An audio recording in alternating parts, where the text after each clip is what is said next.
김치통에도 돈 다발이 있고 금괴도 쏟아져 나오고 경남은행 직원이 구속 기소됐다라고 하는데 뭐 저렇게 횡령이 많이 일어나는 이유가 뭘까요?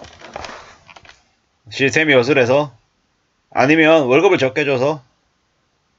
뭐 여러 가지 이유가 있겠지만 저는 저 경제 관련한 범죄에 대한 형벌이 너무 약하다고 생각합니다. 저렇게 되게 처벌 수위가 약하다 보니까 저런 엄청난 일들이 각 은행마다 생기는 거죠. 은행들의 이 온갖 이제 부정비리, 부패, 뭐 짬짬이 이런 것들 때문에 저 직원들이 나쁜 생각을 한 건 아닌가라는 의심도 좀 해보고요. 근데 더 충격적인 건 뭐냐면 관부가 저러한 범죄를 저질렀다라는 겁니다. 빼돌린 돈이 1300억 원대다. 충격인 거죠. 너무 심한 겁니다. 뭐 이런 일이 뭐 비일비재하게 발생하는 거죠. 금융당국 조사가 본격화 되니까 일부 자금이 저렇게 이제 발견이 된 거지 금액이 더 크다라는 거죠. PF 대출 이제 금을 이제 빼돌린 거죠. 오랜 기간 범행을 은폐하기 위해서 돌려막기 수법으로 횡령한 돈을 일부 메꿔서 실제 은행 측의 피해가 한 500억대라고 합니다.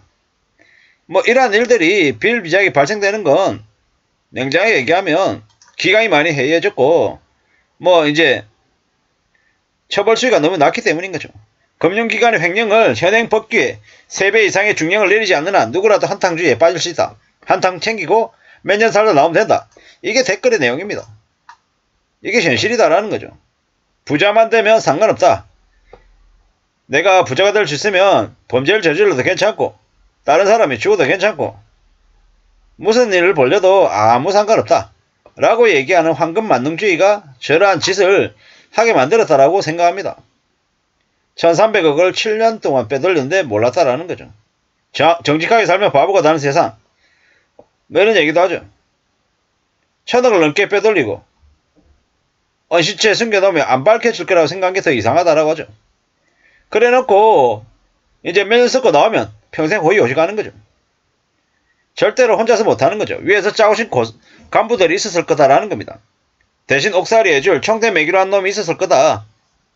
저래서 걸려도 돈 없다고 하고 몇 년만 살고 나오면 되니까 저런 일을 저지른다라는 거죠.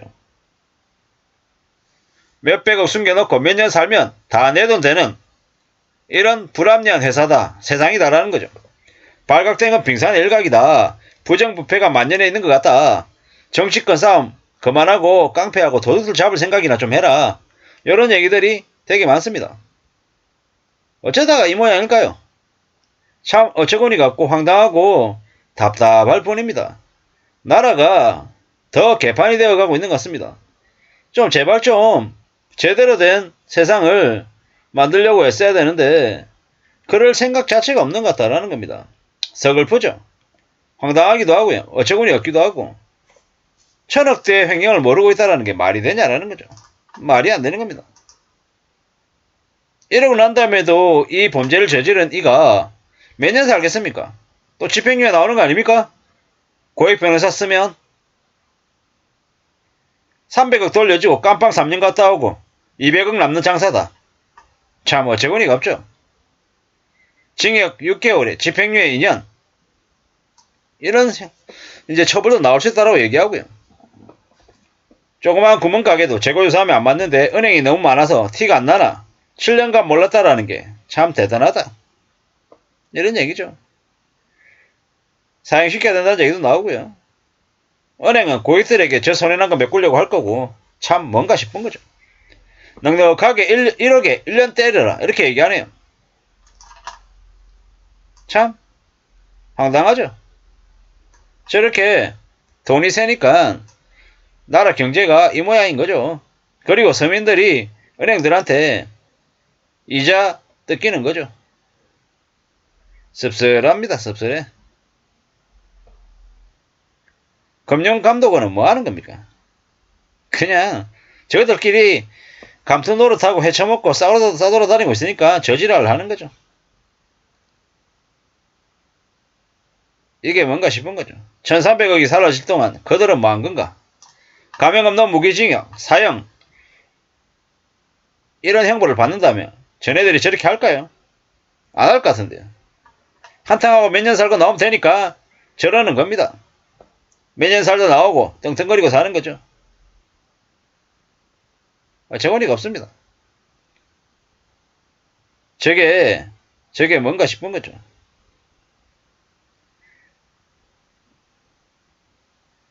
참 황당합니다. 해도 너무 많은 거죠. 나라에 도둑들이 너무 많습니다. 이게 뭔가 싶은 거죠.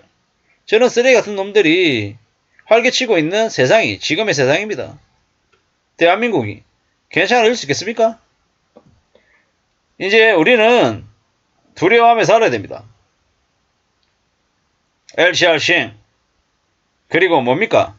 거액 익스포즈 규제 경기대응 완충자본 적립 이게 2023년 9월부터 2024년 그리고 2025년 계속해서 이제 일어납니다. 금융권들의 이제 긴축이 시작되는 거죠. 충당금을 쌓아야 되니까. 자본을 적립해야 되니까. 이제 서민들 대상으로 빚을 낸 사람들 대상으로 이제 무진장 이제 돈 뜯는 겁니다. 나라 꼴이 개판이라 저렇게 범죄를 저지르고 이제 해먹는 놈들 생기고 또 뭡니까? 서민들에게 그 소년한 것들 다 메꾸려고 하고 참 황당하고 어처구니가 없을 뿐입니다. 이러다가 나라 꼴이 어떻게 되겠습니까? 개판 또 개판 개막장이 될 것 같습니다. 우리는 사는 게 정말 어렵습니다. 누가 뭐라 그래도 사는 게 절대로 쉽지 않죠. 어떻게 지내야 되겠습니까? 어떤 마음으로 살아가야 되겠습니까? 나라 꼴은 저렇게 엉망이 되어가고 있고 뭐 컨트롤 타워니 아니면 통제니 관리하는 이런 관리 메커니즘이니 이런 것들이 아무것도 없다라는 겁니다. 지금 같은 시국에 이런 엉망인 세상에 우리의 삶을 지키는 길이 뭘까? 라는 고민을 하게 됩니다. 제대로 된 처벌 좀 해라. 법무부 장관 한다라는 놈들아. 윤석열, 윤대지 밑에 있는 놈들아. 제발 좀 저런 것들 좀 바로 좀 잡아라. 얼마나 기강이 해이해지고 나라 전체가 위에부터 아래까지 개판이면은 저런 일들이 계속 생기냐. 서민의 한 사람으로서 화가 날 뿐입니다. 처벌이 아주 강력해져야 된다라고 주장하는 바입니다. 이상입니다.